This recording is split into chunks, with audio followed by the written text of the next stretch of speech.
안녕하세요. 오비스트의 이춘환 본부장입니다.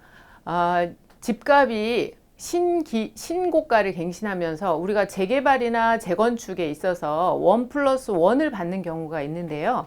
과연 1+1을 받았을 때 그러니까 주택 두 개를 받는 거죠. 기존에 대지 지분이 크거나 몸값이 큰, 권리가액이 큰 지분을 갖고 계신 분들 같은 경우에 뭐 34평과 25평을 받을 수도 있고요. 조합의 결정에 따라서 이런 선택을 하게 되는데 큰 평형을 하나 가져가기도 하고 혹은 1+1으로 해서 두 주택을 가져가기도 하는데요. 이럴 때 굉장히 주의해야 될 점들이 있어서 오늘 설명을 드리려고 합니다. 보통 재개발, 재건축에 있어서 조합 설립, 다음 단계가 이제 사업 시행인가라고 봐야 되겠죠. 사업 시행인가. 다음이 이제 한참 후에 이제 관리 처분이 나죠. 관리 처분. 네. 다음에 이제 이주를 하게 되겠죠. 이주. 그다음에 이제 기존의 이제 주택이나 아파트를 멸실을 하고요. 다음에 건축을 하고 재건축이나 재개발에 건축을 하고 그다음에 이제 준공이 나는 거죠. 입주하죠. 그러면 준공 나면 입주. 나는 재건축 몰라. 재개발 몰라 하시더라도 지금 이제 인기를 막 끌고 있는 마포 레미안 푸르지오라든가 그다음에 도곡 렉슬 아파트 이런 것들이 다 지금 재건축되고 재개발되어서 지금 아주 인기를 끌고 있는 대표적인 아파트 단지고 그리고 또 시청자분들께서 많이 투자하고 싶어 하시는 아파트들이 재건축이나 재개발을 기다리고 있는 곳이 아닌가 싶습니다. 그러면 내가 주택을 사업 시행인가 시점에서 내가 조합원 매물을 하나 가지고 있었고 그 다음에 여기서 이 이후에 주택을 매수하면 추가로 매수하면 이제 대체주택이 되겠죠. 이게 그래서 대체주택이 이 주택을 조합원의 주택을 갖고 대체주택을 가지면 나중에 준공 입주 후 2년 안에 매도를 하면 이 본주택과 대체주택의 두 개를 우리가 이제 보유하면서 수익을 낼 수 있는 굉장히 좋은 방법이죠. 여기에는 대체주택은 1년 이상 거주를 하셔야 되고요. 그리고 준공 후, 입주 후 2년 안에 대체주택을 매도했을 때 시세 차익을 다 가져갈 수 있다는 점에서 굉장히 인기를 끌고 있고 지금 이제 재테크 차원에서 많이 활용하고 있는 방법 중에 하나입니다. 그리고 지금 이제 제가 말씀드리려고 하는 거는 이제 1+1을 받았을 때, 네.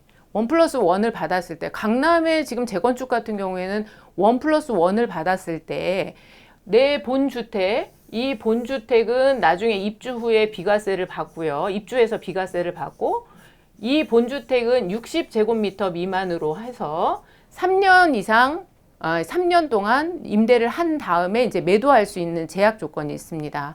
그러면 강남이나 뭐 재개발 지역 다 강북 외 재개발 지역을 했을 때 1+1을 받았을 때 뭐 예를 들어서 여기 34평 기준으로 해서 이게 이제 뭐 20억이다 라고 했으면 여기 20평대를 받으면 이게 이제 뭐 10억 이상이 가겠죠. 이러다 보니까 굉장히 각광받는 재테크 중에 하나이고 많은 조합원들께서 1+1을 받고 싶어 하고 계세요. 그리고 이미 이제 신청을 해서 이제 건축에 들어간 것이 있는데 이게 입주권이 관리 처분이 들어가면서 이때 뭘로 변하냐면 주택에서 여기는 주택이 하나였었겠죠. 하나였는데 이제 1+1을 받게 된 거고요. 그러면 이 관리 처분이 나면서 입주권으로 전환이 되는데요. 권리로 되는 거죠. 입주권으로 전환이 되는데 여기는 1+1이 되는 거죠. 이렇게 되면 주택이 두 개 있는 걸로 되는 거죠. 그렇게 되면 관리 처분을 기준으로 해서 내가 주택 하나를 갖고 있을 때 매도했을 때하고 그리고 관리 처분 이후에 1+1 입주권을 매도했을 때 이게 또 세금의 차이가 있는 거죠. 주택 두 개로 되니까. 문제는 최근에 이런 문제들이 불거지기 시작했습니다. 지금 입주권을 1+1을 가졌는데 내가 입주권을 1+1을 가졌는데 대체주택을 매입한 분들이 계세요. 대체주택은 사업 시행 인가 이후에 매수할 수 있는 주택을 대체주택이라고 하는데요. 대체주택. 우리가 최대로 집을 가지고 뭐랄까 수익을 최대로 하기 위해서 대체주택을 매입하기도 하고, 그리고 내가 거주할 집이 없기 때문에 이제 멸실을 하기 때문에 거주할 집을 위해서라도 대체주택을 매입해서 최근에 이렇게 집값이 올라가는 상황에서는 대체주택을 매입하는 것이 굉장히 도움이 많이 되는데, 주의해야 될 것은 1+1을 지금 분양 신청을 하신 분들 같은 경우에는 대체주택을 혜택을 받을 수가 없습니다. 예, 그렇다 보니까 최근에 와서 문제가 많이 발생이 됐고요. 그렇다면 내가 1+1을 팔고 싶어. 관리처분이 이미 났고 대체주택을 매입을 했는데 하고 싶어. 이거를 팔고 싶다라고 했을 때 세금 혜택을 못 받는 상황에서 대체주택을 팔려면 1+1의 입주권이 주택 3주택으로 된다는 거죠. 3주택.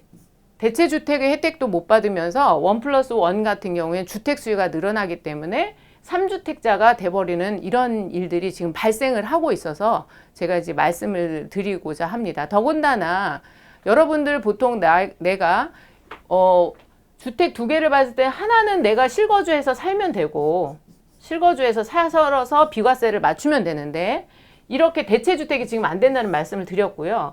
자, 1+1을 내가 강남에서 받았다라고 하면 입주했을 때 지금 신축에 대한 가격이 굉장히 높기 때문에 1+1을 받았을 때 이 하나, 예를 들어서 34평을 기준으로 한다고 하면 이게 20억을 당연히 넘을 테고요. 그 다음에 여기가 60제곱미터 미만이니까 보통 20평대인데요. 20평대가 여기도 뭐 15억이라고 잡으면, 사실 이것보다 훨씬 더 비싼데요. 이렇게 잡으면 15억이라는 현재 가격은 임대주택 사업자를 등록할 수가 없습니다. 왜냐하면 공시지가가 6억이고 공동주택 가격이 6억 미만이어야 되고, 그 다음에 85제곱미터 미만인데, 이 면적은 만족을 시킬지 모르겠지만 공동주택 가격에서 가격을 만족을 시키지 못하기 때문에 임대사업자를 할 수밖에 없고, 내가 만약에 이거는 비과세로 하고 그 다음에 이쪽으로 가서 실거주를 하지 않는 이상은, 실거주를 한다면 이게 지금 주택이 두 개이기 때문에 세금 혜택 받기가 굉장히 어려운 상황인 거죠. 그러니까 내가 지금 주택을 이걸 하나를 비과세를 하려면 이거를 임대주택 사업자로 빼든지 이런 방법을 써야 되는데, 지금 주택 두 개를 가진 상황에서 비과세를 맞추기는 어렵다는 거죠. 그렇기 때문에 지금 1+1이 이제 애물단지로 만들어진 거죠. 사업시행 인가 이후에 보통 이제 감정평가를 합니다. 그 감정평가를 해서 평형 신청을 하게 되어 있는데, 이 사이에 평형 신청을 하면서 하나를 해서 뭐 40평대를 받은 분들도 있고, 아니면 1+1을 신청한 분들이 있는데, 지금 현재로서는 세금 혜택으로 봤을 때 지금 우리 주택의 1세대 1주택의 세금 혜택이 장기보유 특별공제가 80%가 공제되는 상황이기 때문에 1+1을 받았을 때는 2주택자로 되기 때문에 어떤 조합의 경우에는 이주비도 2주택자이기 때문에 안 나오는 경우도 있고요. 그 다음에 이 경우에 나중에 내가 관리처분 나고 그 다음에 이주하고 멸실하면 집값이 굉장히 많이 올라가잖아요. 입주권에도 불구하고. 그 다음에 건축을 하고 있으면 쑥쑥 가격이 더 올라간다고 봤을 때 1+1을 받았을 때 우리가 혜택이 있는지를 굉장히 고민해야 되는 상황이 온 거죠. 사실 이런 문제들이 기존에 발생하지 않았었는데 왜 발생을 했느냐면 집값이 너무 많이 올랐고, 그 다음에 이 집값을 규제하기 위해서 여러 가지 지금 임대사업자를 하지 않으면 내 1세대 1주택의 혜택을 보기 지금 어려운 상황이 되었습니다. 최근에 한 사례를 제가 말씀드리도록 하겠습니다. 사업시행인가가 난 다음에 아파트를 하나를 갖고 계신 분이 1+1을 신청을 하셨고요. 그리고 대체주택을 매입을 하셨어요. 이분은 대체주택의 세금 혜택이 있다라고 판단을 했는데, 지금 저희가 국세청에 질의를 넣은 결과 1+1을 받았을 때 대체주택은 인정을 받지 못한다고 답변을 받았습니다. 그런 상황에서 현재 대체주택을 매도하자니 지금 1주택, 2주택, 3주택이 돼버린 거죠. 이거는 지금 입주권인 상태고요. 입주권도 주택수에는 들어가기 때문에 3주택이기 때문에 이분이 대체주택을 매도했을 때 20% 중과가 될 수밖에 없는 거죠. 서울 지역을 기준으로 했을 때 말씀드리고 있는 겁니다. 그렇다면 입주권을 팔려고 하다 보니 이 대체주택이 걸려서 또 10% 중과를 받을 수밖에 없고요. 또 중과를 받을 수밖에 없고, 그 다음에 이분이 그러니까 지금 진퇴양난에 빠지신 거죠. 대체주택을 팔자니 앞에 주택이 걸리고, 앞에 주택을 입주권을 팔자니 또 뒤에 주택이 걸리고, 주택수에 다 걸리고, 이렇게 되다 보고, 그 다음에 입주를 했을 때 우리가 생각을 했을 때 내 본 주택이 하나 있고, 그 다음에 1+1을 받은 주택이 하나 있었을 경우에 지금 주택수가 2개이기 때문에 하나를 매도하려면 중과에 걸릴 수 있단 말이죠. 그리고 3년 의무 임대를 했을 경우에도 수익이 너무 많이 났는데 이걸 양도세 감면을 받을 수 있는 방법이 과연 있을까라는 게 저희의 걱정입니다. 지금 지금 주택 규제가 여러 가지로 많이 일어나고 있기 때문에 임대주택을 가지신 분들이 본주택을 매도할 때의 문제도 지금 많이 발생을 하고 있고요. 지금 사실상 주택임대사업자가 실시된 지 얼마 안 되기 때문에 여기에 대한 문제점과 또 이렇게 그러니까 손실을 보거나 피해를 보시는 분들이 앞으로 많이 나타날 거라고 생각이 들어서요. 지금 임대사업자를 해야 되느냐 말아야 되느냐도 굉장히 큰 고민이고, 그리고 재개발 재건축에서 1+1을 받을 수 있느냐도 굉장히 고민인데요. 저희가 지금 드릴 수 있는 건 강남 재건축에서 1+1을 받았을 때는 이 1+1 중에서 하나는 비과세를 맞출 수 있겠지만 하나는 임대주택 사업자 등록도 안 되기 때문에 이것이 굉장히 수익은 많이 나겠지만 수익을 차익 실현을 하기는 굉장히 어렵다. 그리고 지금 만약에 1+1을 갖고 계신 분들 중에서 재개발에서 1+1은 좀 내용이 다릅니다. 왜냐하면 입주할 때 공동주택 가격이 6억 미만일 수 있는 지역은 문제가 없어요. 왜냐하면 내 하나는 본주택으로 가져가고 하나는 6억 미만으로 해서 임대사업자를 등록하시면 수익 부분에서는 아주 최대한 수익을 낼 수 있는 그런 상황이죠. 그렇지만 우리가 주의하지 않으면 지금 1+1이 예전에는 굉장히 돈을 많이 벌 수 있고 주택으로 투자했을 때 수입이 많을 수 있다라고 예상을 했지만 지금 현재 이런 문제들이 발생하고 있기 때문에 여러분들께서 주택을 재개발 재건축에 평형 신청을 하실 때 꼭 유념하셔야 될 문제가 아닌가 싶습니다. 재개발 재건축이 지금 신축으로 가면서 굉장히 많은 분들이 투자하고 싶어 하고 있고요. 지금 강남 지역을 비롯하여 이제 여러 뉴타운 개발들이 거의 이제 종착점에 가고 있어요. 이제 거의 이제 완성이 돼 가고 있고 이제 중간 단계가 있는 곳들도 있는데 여기에서 지금 1+1을 신청하는 분들이 대다수는 아닐 거라고 생각은 하지만 지금 국세청에서 해석하기에는 1+1을 선택할 수도 있었고 큰 평형을 하나 선택하고 나머지를 환급받을 수도 있었는데 우리가 만약에 1+1을 선택했을 때 이것을 하나를 본주택으로 가져가고 하나를 임대사업자로 할 수 있는 정도의 가격대까지만 진행이 된다면 상관이 없고 매우 좋은 투자처이지만 그렇지만 만약에 하나를 본주택으로 가져가고 이제 장기 특별 공제를 받을 수 있는 장특공을 받을 수 있는 주택으로 가져가고 하나를 만약에 장특공을 못 받는다면 이것 또한 진퇴양난에 빠질 수밖에 없는 상황이기 때문에 강남권에 계신 분들은 1+1을 하는 것이 과연 옳은 선택인가는 반드시 생각해 보셔야 될 문제인 것 같습니다. 지난번 제가 영상에도 좋은 곳에 투자처를 찾는 것은 굉장히 우리가 고민하고 들어가야 되는 숙제인데 좋은 곳에 투자했다 하더라도 투자 진행 단계에 있어서 우리가 선택의 기로에 설 때가 있습니다. 특히 이렇게 1+1을 가져가느냐 아니면 큰 평형을 선택하느냐 이런 기로에 설 수도 있고요. 그 다음에 이제 한 세대 안에서 5년간 재당첨 금지가 있기 때문에 우리 세대원에서 다른 주택을 선택한 사람이 없는지 이런 부분도 굉장히 고민해야 되고요.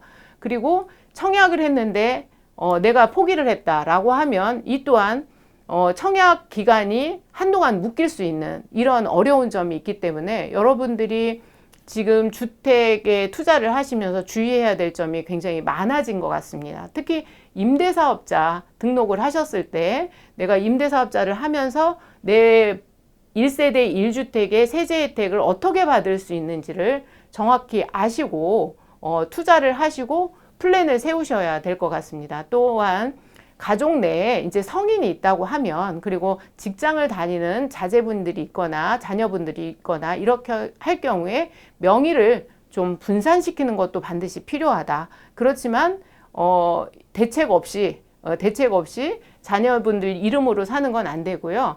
증여의 시스템이라든가 그 다음에 이 자녀가 얼마나 경제활동을 해서 돈을 모았는지 이런 부분도 꼭 체크를 하시길 바라겠습니다. 돈을 많이 수익을 내는 것도 중요하지만 이 수익을 내 것으로 가져오는 것이 더 중요하기 때문에, 그래서 지금 이 서울의 주택시장 혹은 지방의 주택시장을 다 보았을 때 이제 구도심 개발이 굉장히 많이 되고 있기 때문에, 구도심 개발이 또 여러 가지 편의시설이 많아서 투자를 했을 경우 새 아파트가 들어섰을 경우 수익을 굉장히 많이 주고 있습니다. 그런데 이 많이 주고 있는데 1+1 같은 경우에는 이런 주의점들이 필요하다는 거죠.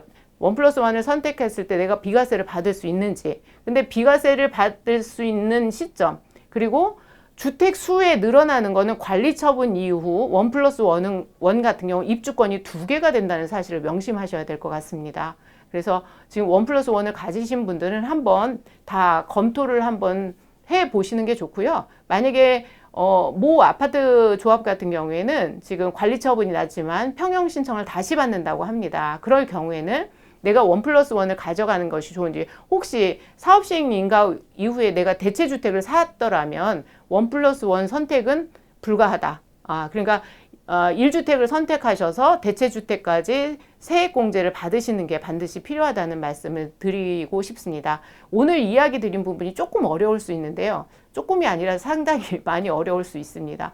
재개발, 재건축이 수익을 많이 갖다 주나 주의할 점이 상당히 많다는 점 다시 한번 말씀드리고요. 그 다음에 어느 지역 같은 경우에는 1+1이 그야말로 수익을 극대화할 수 있지만 어느 지역 같은 경우에는 애물단지가 될 수도 있다. 그리고 이걸 투자를 했을 때 해석을 어떻게 하느냐, 또는 내가 수익을 어떻게 가져오냐를 다시 한번 검토해 주시기를 바라고요. 이제 우리가 공부하지 않으면 수익을 낼 수가 없습니다. 지금 내가 뭐 대체주택을 사서 수익을 많이 냈다 하더라도 이것이 과연 내가 이 세제 혜택을 잘 받을 수 있는 건지 꼭 확인하고 투자하시고요. 투자하시기 전에 면밀하게 계획을 세우시고 투자하시길 바랄게요. 왜냐하면 지금 규제사항이 너무너무 많아지고 있는 상황이기 때문에 하나를 챙기지 못하면 2개를 잃을 수 있는 이런 사태까지 일어나고 있습니다. 저는 현장에서 이런 상황들을 늘 보고 있고 같이 힘들어하고 있는 사람 중에 하나이기 때문에 여러분들께서 선택하실 때 유의하시길 바라면서 오늘 마치도록 하겠습니다.